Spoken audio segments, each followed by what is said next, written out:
my name's Daniel and you're watching the Rogue Clone Trooper channel.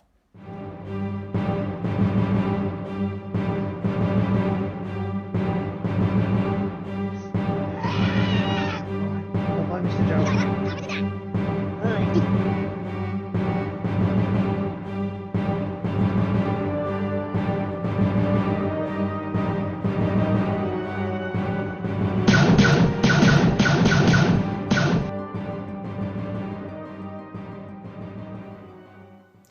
Right, so when I first finished making this helmet, one of the first things I did was put a fan system into it and put the red light at the back. And I promised you in another video that I would show you how I did that, and that's this video. Okay, so stay tuned. Please watch to the very end, because I'll have some updates on the actual build of how to put this fan system in. So please enjoy the video. Hope it helps you all out, and as I said, do watch to the end because I do have some updates for you. Okay, welcome to my little workshop. Basically I'm going to show you now what I'm going to put into the helmet. Okay, first bit we're going to talk about is the backlight that's going to go into the helmet. Basically this was a bicycle light which had two LEDs at the front here, and it had a strap that went around, a silicone strap. The reason why I went for this system because it is a fully encased little system that's shower proof and holds two little hearing aid batteries. These are CR2032 lithium ion batteries. It holds two of those in here, and it's fully contained, which means that it has a switch and everything which I can then turn them on. Yes, there is a strobe function as well, and then turn them off again. It just meant that everything was nice and compact and really small, and all the electronics was there, so it was just very easy for me to unsolder the LEDs, attach new cables, lengthen them out, and then solder them all back up again. And so now I have a nice long unit which will go into the helmet. Okay, I've also got these two little pieces here which will hold the lights in place, which will then sit in the back and then reflect the cover which will go over the top of them. Okay, so that's what we're going to install right now. Let's put these away because I need to make sure that they're all safe. These batteries are very easy to get here, so I can replace these very, very easily. So this is the first bit we're going to put in. Luckily with this helmet it already had the opening on it. I just had to drill out the piece on the inside because it had been siliconed up, or not actually silicone, but it had been covered up by the previous owner. So yeah, now I hope these cables go through. I had done them without the coverings on them before, and they went through fine, but now that they've got the covering on them they may not go through that easily. I can get the cables through now. Right, there's one. There we go. One cable. Hopefully I can fit the second one in there.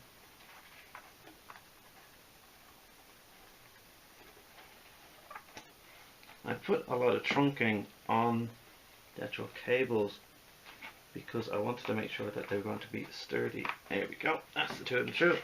Make sure they still work. Yes, they do. Okay, so they're true now. Before I stick anything down, I'm going to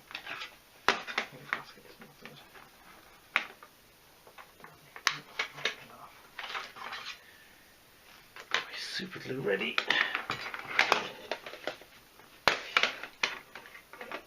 See if I can balance my helmet up. The other thing I'm going to use, which I might end up using, is this. This is a polymer clay, which I might put in behind the lights to hold everything in place. But I don't know. I don't know if I need it or not. With the cable ties, they seem to be fitting nicely in place. The other thing I need to do now is to find some way of keeping my helmet standing up. Pack underneath the helmet there. There we I was going to use that, but I don't need to. I'm getting out the little black cover, which I want to stick on here.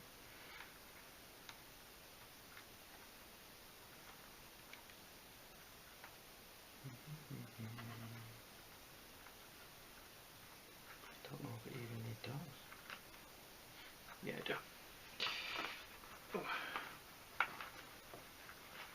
When I'm planning all this stuff out, I have a little notebook, and basically I write everything down and I think everything through over and over again, and then when it comes time it makes things a lot easier. But sometimes when you think about things, how things are going to go, when you go to do it in reality, it doesn't always run the same way. Sometimes reality is very different to what you think it is. Here we go. Okay, now I'll hold them in place for a little bit.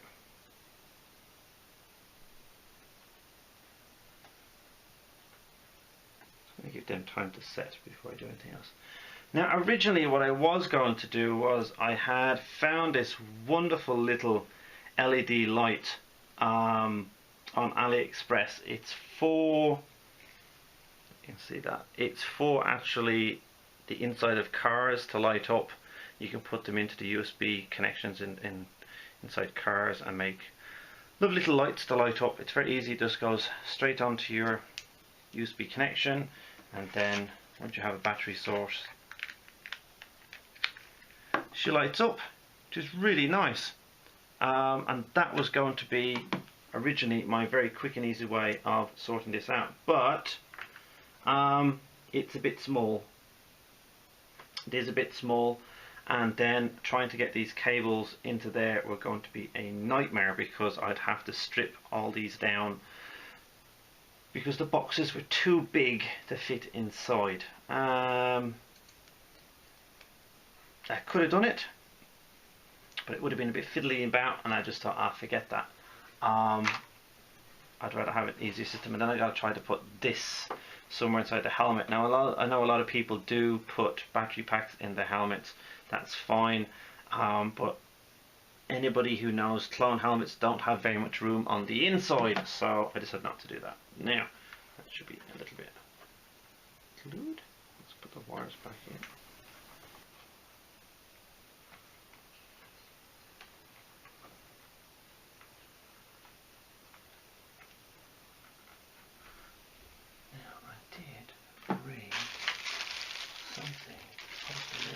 I'll use my son's pencil. Let's see if this will work.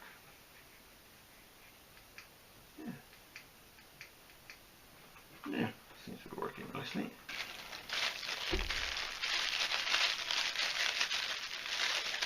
This thing I need to put on, please.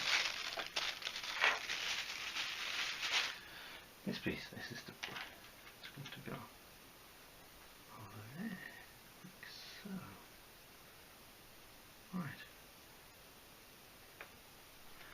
Before I put that on, I want to make sure everything looks good. That's what I was looking for before. Okay, a little bit of tape. Just got to stick it down just a little bit in place.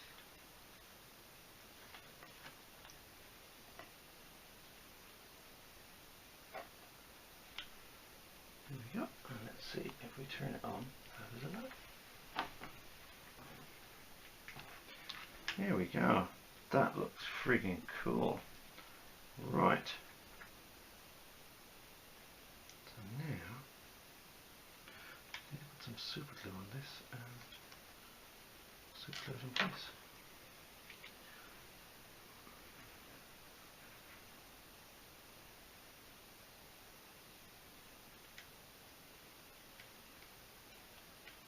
The only thing with super glue is that sometimes with plastic, especially clear plastic, it will actually sometimes fog up, so I'm hoping that doesn't happen too much to us. This guy, to make sure that that's flush, and it is. That looks absolutely pretty good. Give it a little hold. Right, that might be it, but I'll keep the tape on it for the time being. But that looks absolutely fantastic. Look at that. And it's not supposed to flash, but we can keep it on. Nice. Now, the inside you can see in there, okay? So that's my hole down there. I got my cables coming up, and my light switch.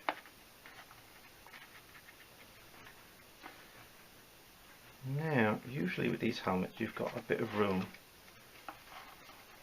for your forehead, so I'm going to stuff as much of those cables as I can in there, and we're going to stick that down there.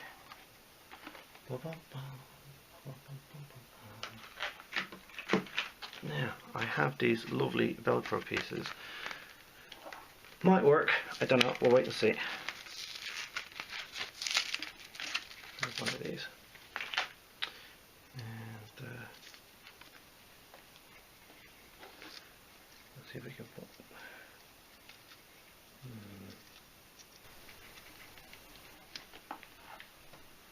I've got some white tape here, which I'm going to use to cover the cables as much as possible.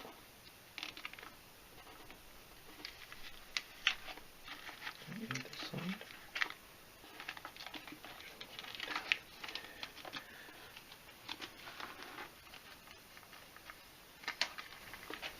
That's just a temporary solution to keep everything in place, to make sure everything's going alright. Do that again.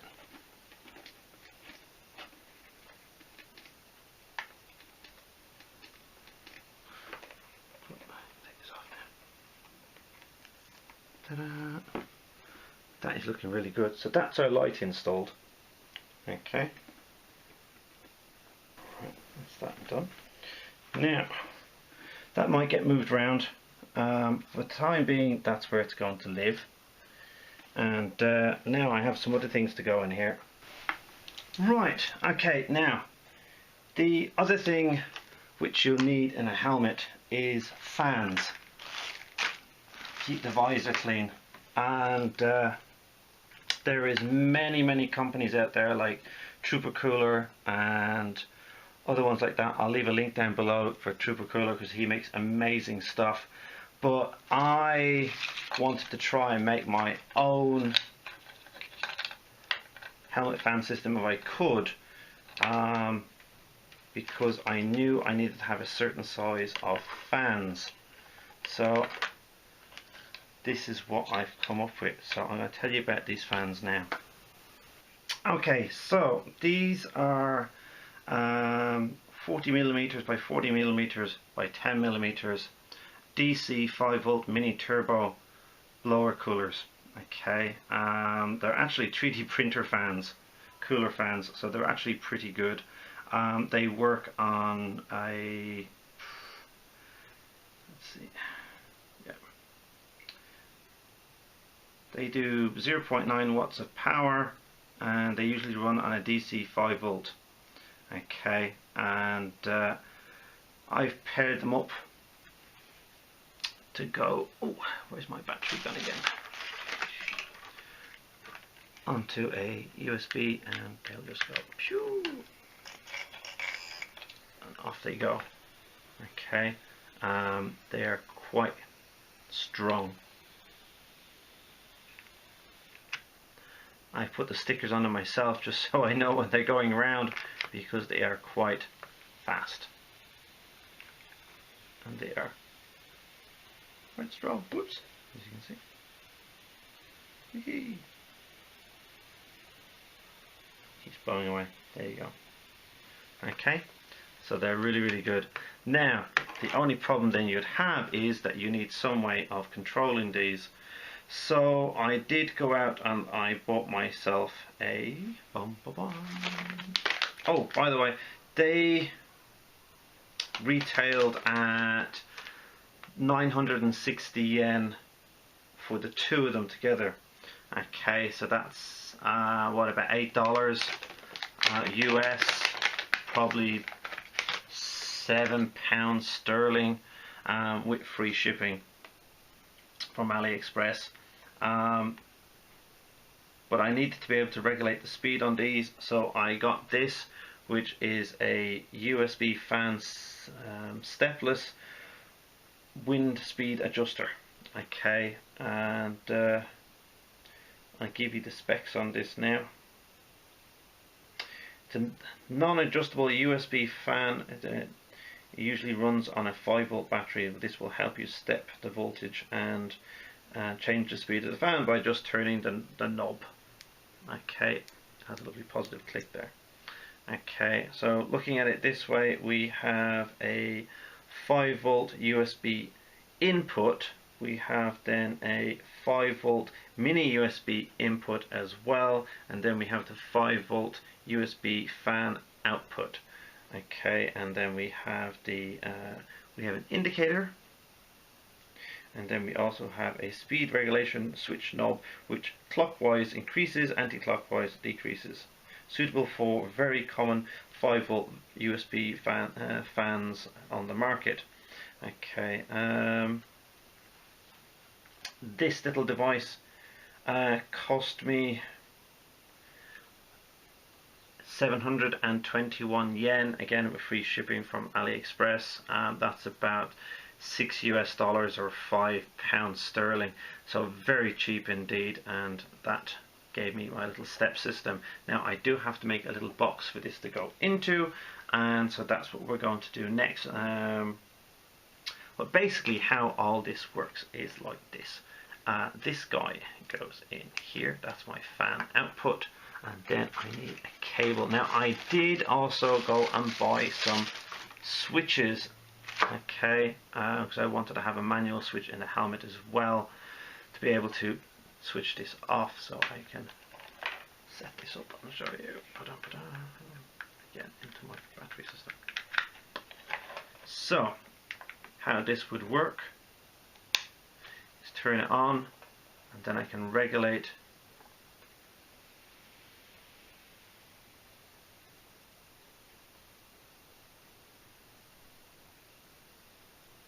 or even turn it off. That's on the low setting there, and then we can just watch how much it changes.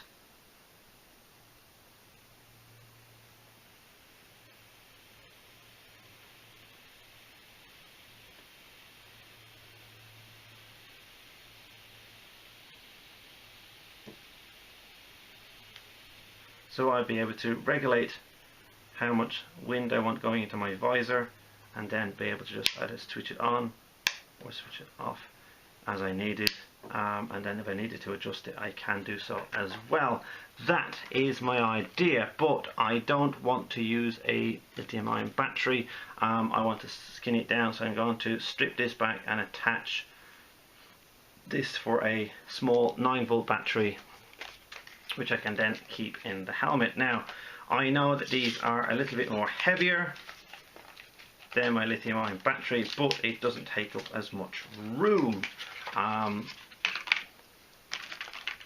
Weight wise they're about the same, but this is smaller. I get 5 volts out of this, I will be getting 9 volts out of this. This actual alternator will go up to 12 volts, so I have plenty of speed regulating on it. I don't have to worry too much. Now before I start putting any of this together, I need to make a little box for my controller unit. I could just install this as it is, or I could even get some heat shrink wrap to put around it, but I want to make a little box for it because I want it to be a little bit more protected, because there is quite a lot that can be broken on it. Okay, so I've got some styrene card and I've got my ruler. I just need to get my scalpel. We have our super glue, and we should be able to make a little box for this to fit into.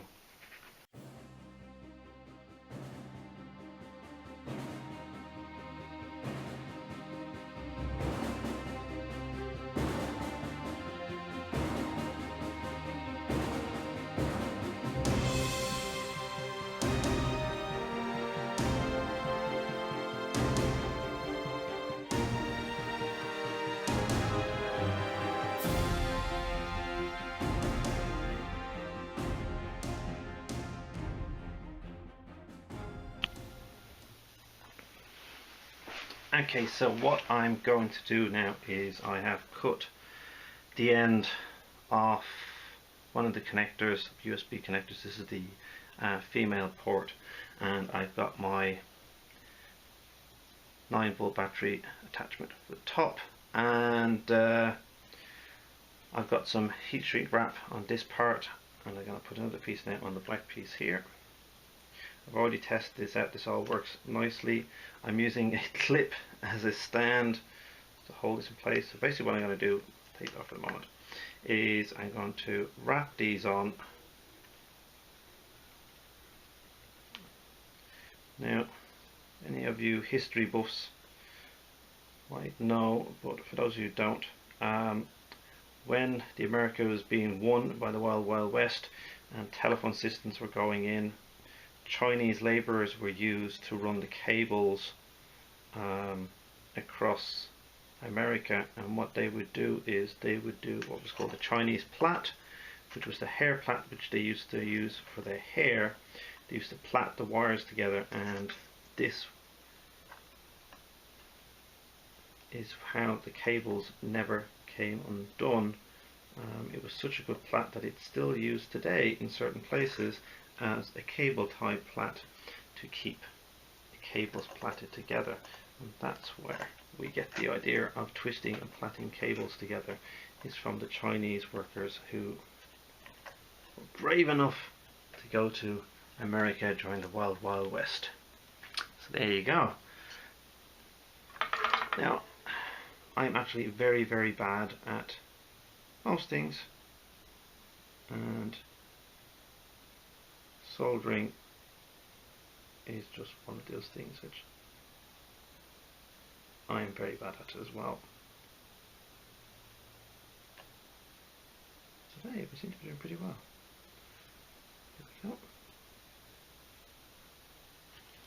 That's actually gone on nicely actually. There we go. Okay. Now, to put my shrink wrap on that guy there. And using the side of this, we're just going to get this to shrink down over my connection.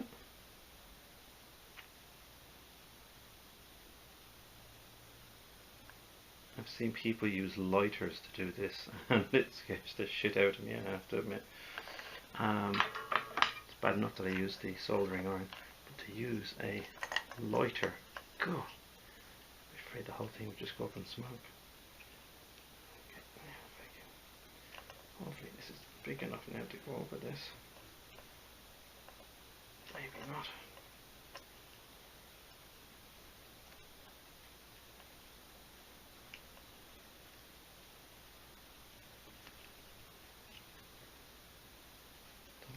My tubing, oh it is, there we go. Ta-da! My tubing is big enough. There we go. Now, again, just going to use the back side of this now to shrink everything down. Now the reason why I'm putting the shrink tubing on it is because inside the helmet we sweat a lot. Even if we're having a fan system, you're still going to sweat a lot, and I don't want anything shorting out. So by giving it a bit of insulation to keep out moisture, means that we should be okay. Alright, let's recheck to make sure everything is working nicely. There's my fans. There's my connection that's going to go in there. Stick on my 9-volt battery and start her up.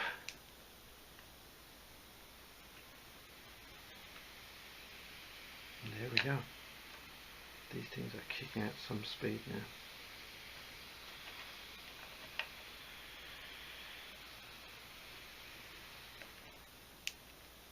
So that is all working nicely. Okay. Hope you can see into my helmet. See, that's where I had the light. Some tape on there at the moment just to keep it a bit in place. Move that down a bit. There we go. Everything's still working fine. Alright, there we go. Now, I'm just going to use some tape at the moment, and I'm going to put the sticky on the back, like so.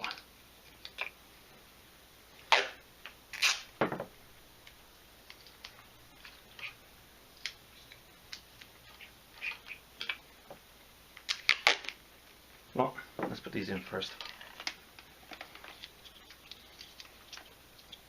Now on clone helmets, there's these lovely little grooves on the sides, just beside where the visor goes, which is perfect to put fans.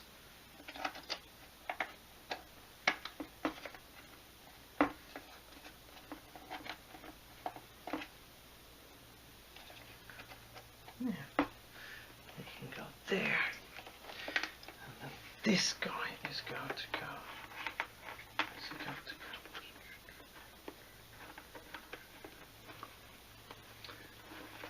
Busy on my battery.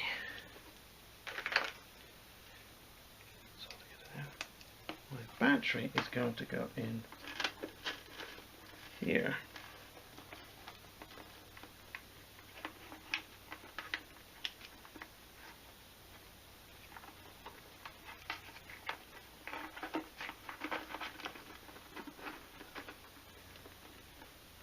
And I was thinking of putting that there.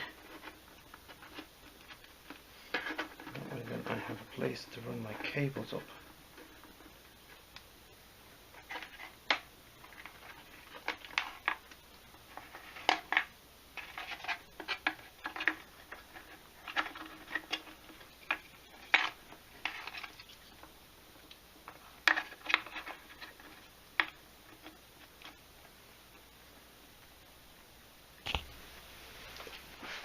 Right, it's time to do some soldering again. So again, we're going to start platting these. We're just going to follow the colour codes, black to black, plat it in,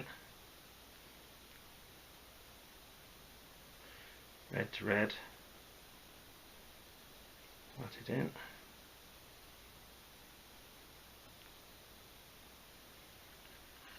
red to red. This time we're going to do a twisty plat. Go in all the same direction.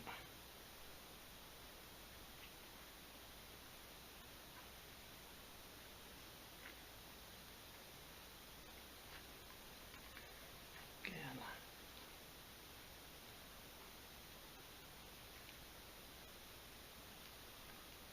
Put it in.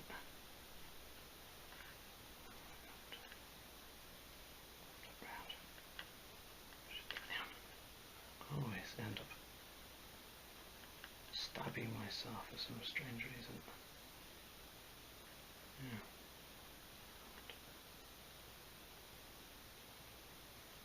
Pop that over if I can. Okay. I'm going to push this up this end.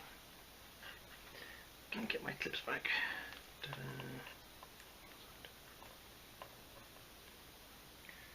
Now,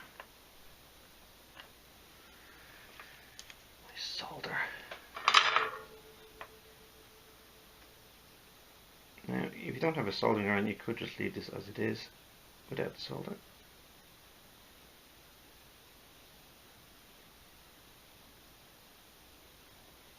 It'd be perfectly fine, but the solder just makes a better connection.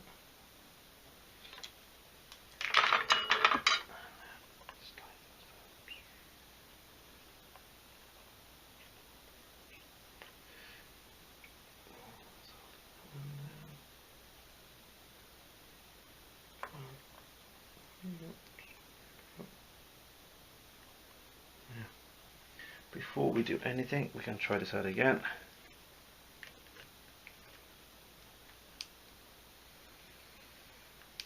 They work. Now, again, to the soldering gun, we're going to shrink these down.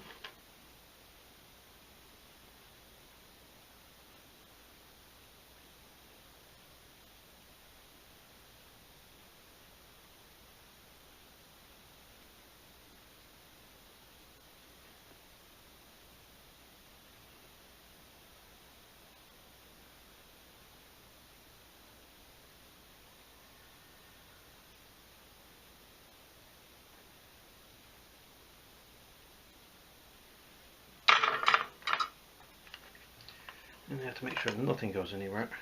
And put a big piece. Hold on. Snap.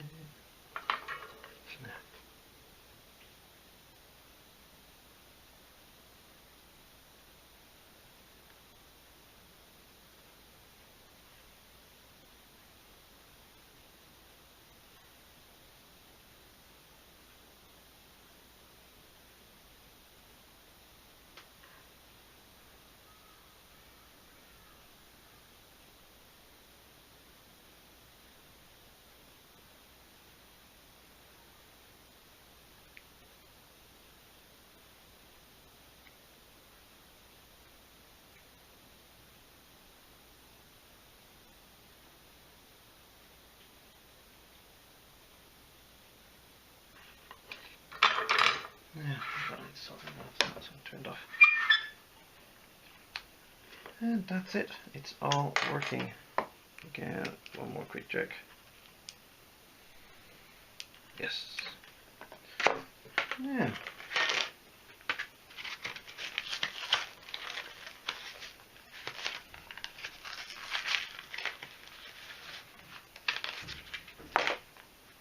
Getting out some more of our Velcro.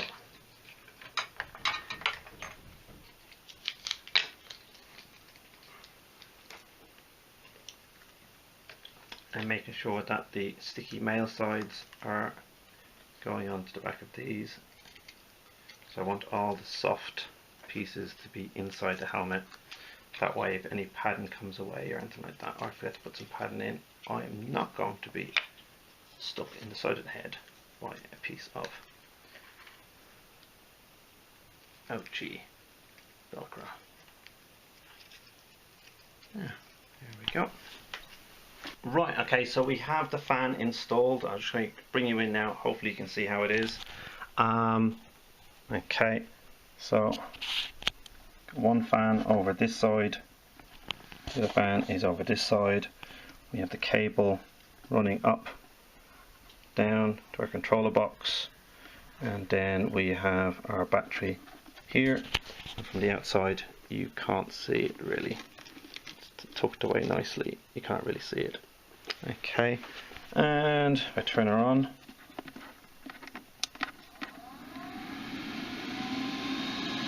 I've got it up full blast now.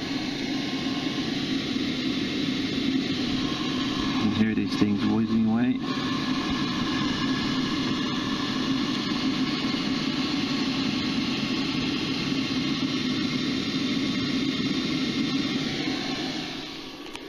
A lot of wind there now.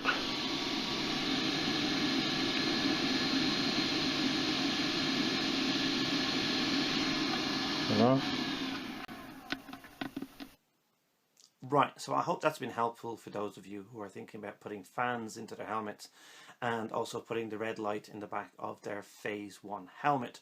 Now I did get to troop with this helmet for the very first time there coming up to Christmas for the recent Star Wars movie, and I ran into some problems. Okay, in the video I explained that I was going to use a 9-volt battery over the 5-volt rechargeable battery because of size and weight. Now in theory it all sounded really good, and I did have a switch to regulate the speed of my fans, but I found out very quickly that the 9-volt batteries ran out pretty quickly. The first battery I had wasn't a brand new battery, and it lasted literally for about 5 to 6 minutes before it went dead on me, which meant as soon as it did, my visor started to fog up. Because where I was doing the troop was actually inside at a cinema foyer, which was pretty darkly lit as well, I had a problem that basically it was becoming dangerous for me to be doing the troop because I couldn't see where I was going. The Phase 1 helmets, especially this one here, doesn't give very much view, and that being the little view that I did have being fogged up meant that I was in danger of basically tripping over small kids and bumping into people, which was not a thing that I could do, especially when I'm supposed to be representing a character from the Star Wars universe. Causing injuries is not really good. So when it came to break time, I ran out, bought 2 new 9-volt batteries, Again, they lasted for about 5 to 6 minutes, which was not really good. The last battery I put in, I had the fans on the very low setting, and they did last me longer. It lasted at least for about 10 minutes before they started to die. And I had a very funny experience as the battery started to fade on the fans. The fans started to wind down, and it ended up with this little humming sound whizzing in and out of my ears from the fan as it was slowly dying, which was like the indicator on my life support system slowly telling me that I was going to die. As funny as it was quite amusing, but it was also quite dangerous because I was slowly realizing that my visor was starting to fog up and I couldn't see where I was going. So I thought, well, I better go back and try this guy, which is basically a rechargeable battery. So using a nice long USB cable, I was able to then plug it into the small USB port on the side of the alternator, and the battery sits on top inside the helmet, which actually did two things. One, it made the helmet fit better, because there was a pretty big gap between the top of my head and the top of the helmet, so that helmet is pretty long. The other thing was that I ran a test on it, and the battery lasted for at least 45 minutes. That's as long as I left it. The battery still had a lot of power left in this, so because this has a pretty high ampage. The one that I have has basically, it's a 2100 milliamp battery, and yeah, well, actually that's how much it comes out to. The battery itself is a 3.7 volt battery with 3000 milliamps, or 3000 ampage, which means that it puts out a longer life of battery compared to the little 9-volt batteries, which have a very low milliamp ampage coming out of it. So if anyone is doing the same build that I'm doing and following the same type of procedures, please use the rechargeable batteries with a higher milliamp ampage on it, because it will last longer. But other than that, the fans worked amazingly well. They kept my visor very clear. The sound inside, the whizzing sound, was not as bad as I thought. It was actually quite doable. It didn't affect my hearing at all from outside the helmet. Anybody who goes trooping does know that, and once your head is inside one of these helmets, your sound basically zooms down to practically a very low thing, and you need to have handlers to help you get around as well. So it didn't bother me that much, but having the advantage of being able to see out the visor was pretty good. When I go to use this on a very sunny, hot summer's day, it's really going to come in great, because that's when you really need to have the air circulating through. So there you go, that's my update. Again, thank you for watching. Please like and subscribe. If you like this video, do check out my other videos. If you want to be a Patreon, you will find a link below in the description box on how you can be that. And again, you can follow me on Facebook and Instagram. And as always, may the force be with you.